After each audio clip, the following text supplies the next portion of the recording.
Hello everyone, welcome back to my YouTube channel, and today I have finally decided to read a few lines from my third book of poetry called Halfway. A few of my friends and acquaintances have asked me what the book is about, and it's printed and everything. A few people have already bought and read these poems, but I still don't know the answer, honestly, because it's sort of about everything and nothing, if that makes any sense at all. But if I have to force an answer out of my mind, it would be that, the poems in these pages are things that have been inspired by nature and the human world, the human mind and the heart.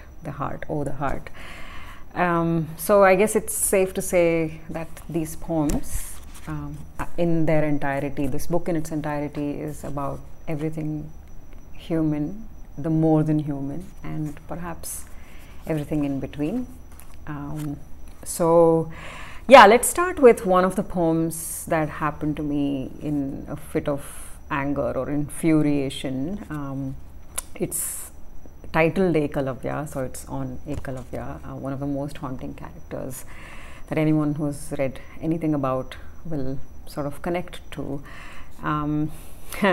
So the last few lines of this poem, I'm not going to read the whole thing, okay? Please buy a copy and give it a read and be brutally honest in your response to the poems. But yeah, the last few lines go something like,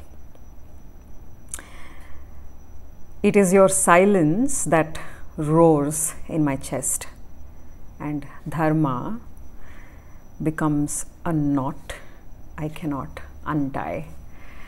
So yeah, that's how uncertainly the poem ends, because I still don't know what to make of what happens to Ekalavya, which is again infuriating, sad, disappointing, evokes so many emotions. So hence the poem. And next I want to read something from a poem I've written for the Diskit Monastery in Ladakh, Himalaya, where I remember spending one of the most moving evenings of my whole life. Met a few monks there, and of course it was cold. I was cold to the marrow of me, but the memories are so warm and fuzzy in my heart. So anyway, I end the poem on Diskit Monastery with these two lines. "For the gods are as alien as ever, but at least their silence is familiar." So I tend to get a lot of flack from some of my friends who have who sort of fall under specific certain points in the range of a human being's faith in God.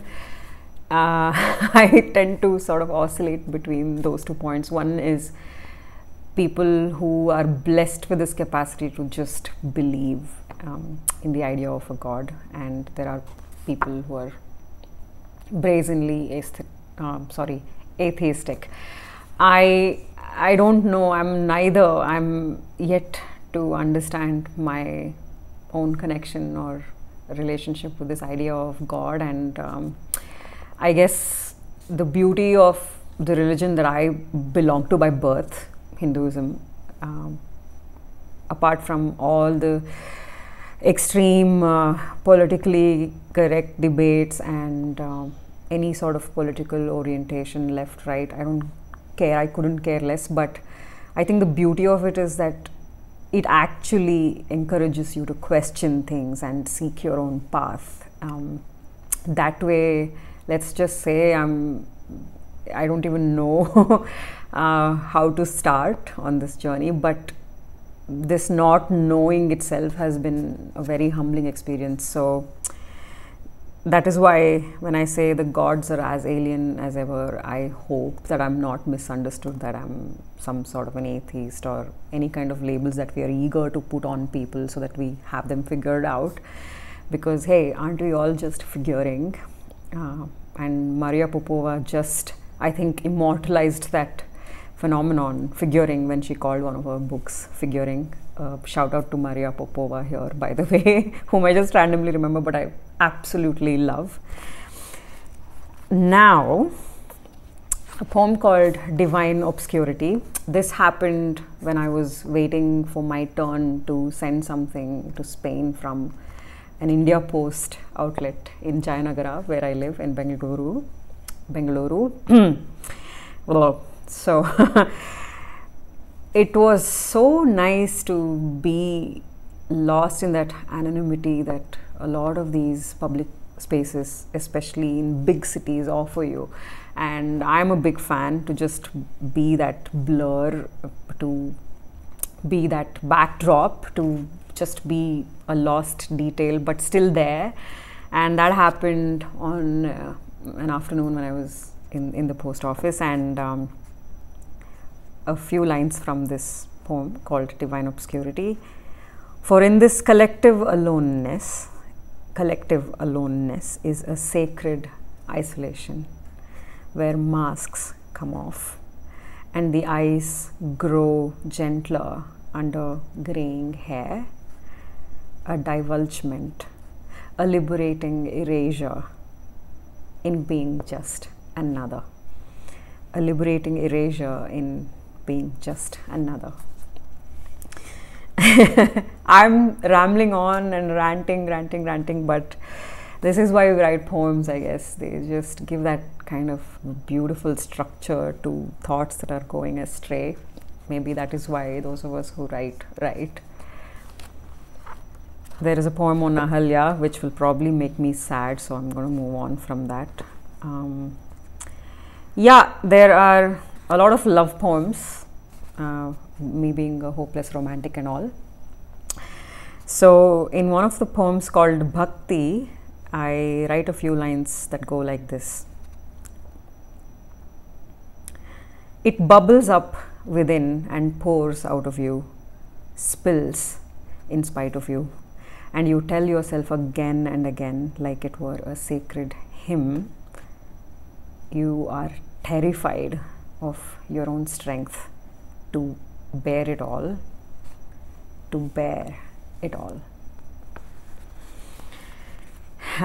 well, I also have another love poem here. It's a short one, so I'm probably going to read the whole thing. It's called Sacred Sensual. I think of him taking a dip in the Ganga, his mahogany skin and a golden Kashi morning. My heart shatters into 1,000 fish hearts. I have written this poem called Mercy. It's a poem that happened as just a bunch of disjointed thoughts, as it were. So a few lines from Mercy. The fallen leaf, never dulled by death. A fallen leaf never dulled by death. The sacred delusion of a poet writing, of saving a thought from slipping into oblivion. The heart of grief that either learns its own God or the absence of one. There you go. God just sneaked in again. And in another love poem, I've written this line that's very close to my heart. I am so magnificently alone in this joy, I want to laugh. That's from a love poem. To get the whole context, you'll have to read the whole poem, which I'm not going to do now. Yeah, maybe I'll just end this reading with this one-liner that I've written under the title Music. Between bamboo and bansuri, a breath. So yeah, that poem is called music. So yeah, if you're still here watching this, you have no idea how grateful I am for your attention and your time. Time is life, so I'm not going to take that for granted. For now, I just wanted to give you a glimpse into the kind of poems that have happened and are preserved in these pages of a book called Halfway. For those of you who have already bought the book, read the poems and have responded so kindly and so full of affection and warmth and support, you know who you are. I'm immensely grateful. And for those of you who are interested in poetry and want to support indie publications like Owletter Creations, our startup, which is a house of storytelling, I urge you to pick up a copy from Amazon or Flipkart. I'm going to leave the links in the description box below. And for now, I'm going to take your leave, and I'll see you soon with another video. Bye.